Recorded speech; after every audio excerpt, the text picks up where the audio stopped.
You're going to hear a sound tonight. Something small, somewhere in the dark.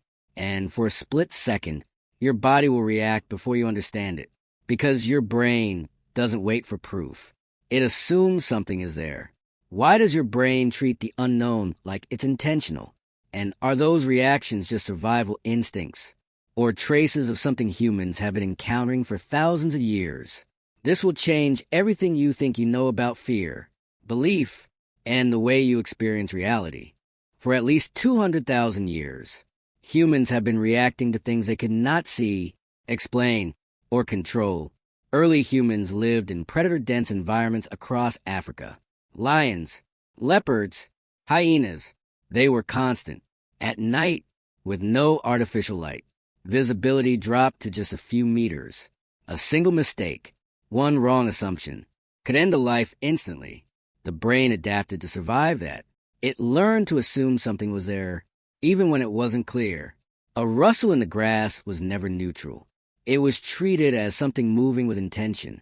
If you assumed nothing was there and you were wrong, you didn't get a second chance. If you assumed something was there and you were wrong, nothing happened. So the brain became faster, less cautious, more willing to guess.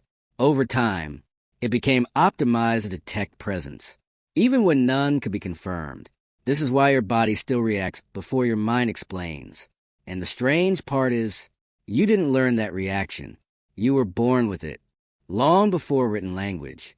Humans were already burying their dead at Kafsa Cave in Israel, dating back roughly 100,000 years.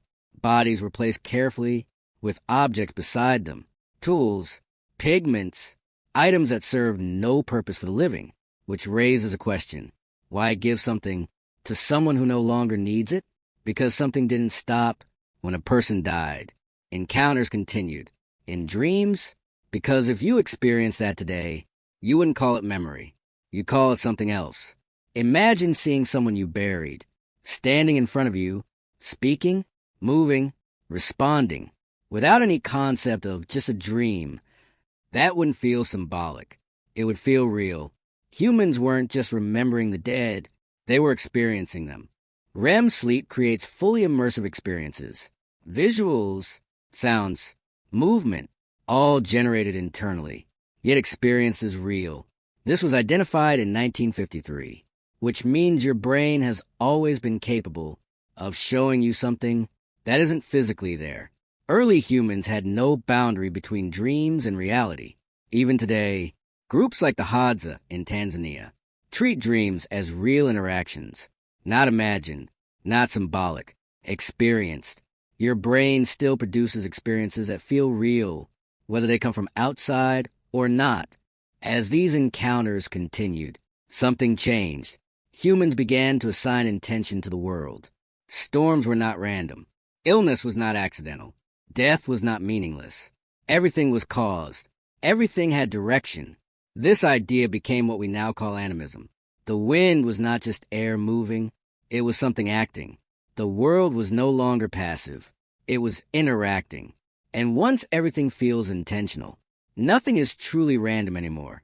Around 11,000 years ago, humans built massive stone structures at Göbekli Tepe in modern-day Turkey. Some pillars weigh up to 20 tons. They are carved with animals, arranged in massive circles. There is no evidence of housing, no evidence of farming, only structure. They built all of this for something they couldn't see.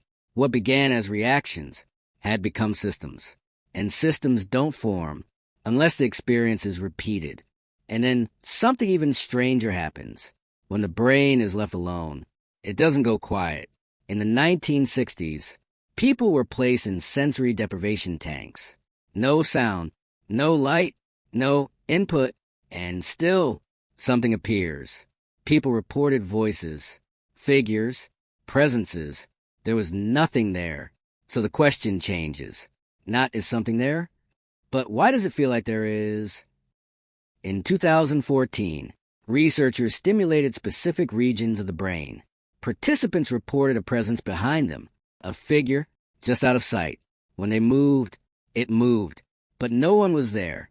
The experience didn't come from the outside, But it didn't feel like it came from the inside either. And this is where the explanation starts to break. You are still running the same system. For most of human history, the unknown was constant. Darkness, silence, uncertainty, that system has not changed. Even now, in quiet rooms, in empty spaces, in moments you cannot explain, the same reactions still occur. And that question has never really been answered. The brain may be capable of creating these experiences, but that doesn't mean it always is. For thousands of years, humans have felt something in the dark, and even now, we still don't fully know if it's coming from us or something beyond us.